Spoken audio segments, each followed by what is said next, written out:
Well, welcome back. New York Times publisher Arthur Sulzberger Jr. issuing an unprecedented, apology, writing in a letter to subscribers, and we quote, "As we reflect on this week's momentous result and the months of reporting and polling that preceded it, we aim to rededicate, is a key word, ourselves to the fundamental mission of the Times journalism. We cannot deliver the independent, original journalism for which we are known without the loyalty of our subscribers." Yeah, but after turning a blind eye to the reality of the election, is this mea culpa too little, too late? Well, joining us now to weigh in from the Media Research Center is Richard Noyes. Nice to see you this morning, Rich. And, you know, I have to say, we posted this earlier, and a lot of people, our viewers this morning, saying that's not an apology. It's just basically saying, well, we're just going to, try harder.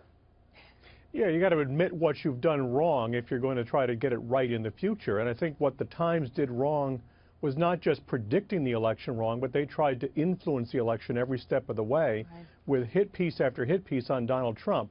And that was missing the mood of the voters, but it was also trying to tamper with the election. Yeah, the big takeaway from this election was the American people giving the middle finger to the establishment, to the media elite, as you could call the New York Times. And it seems like they've had an attitude, right? The New York Times acting as if they knew better than the American people. They knew what was going to happen, and much to their surprise, they were wrong.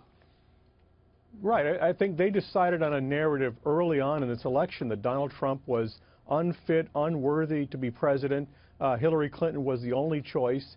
So all of their coverage was designed to prove their prejudice about this election. You know, when they would interview Trump people out, Trump supporters at these rallies, it was to show them being kooky people, as opposed to really trying to figure out what was going on, what was motivating them, what were the economic issues that had been unaddressed in the last 8 years that would make them go this way.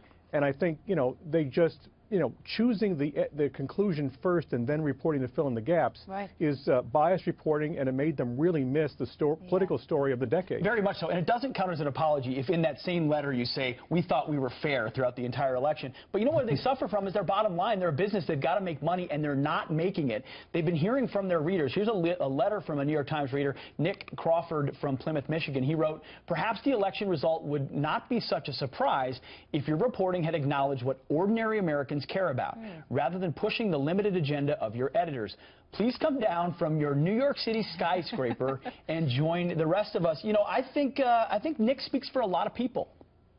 I think he does, and I think it's also not just the New York Times. There's ABC, CBS, NBC. A lot of these liberal New York-based media outlets were blindsided by this election. They tried to influence it in a way to help Hillary Clinton, and they're all losers in this election. Yeah, well, Tuesday was a huge wake-up call. And if it wasn't, then it needs to be. We'll see if it will be, really. It's a challenge. You can't just turn off the progressive switch when you've got an agenda. We'll see how they do it. If it was too little, too late. All right, good to see you this morning. Thank you. Rich. Thanks.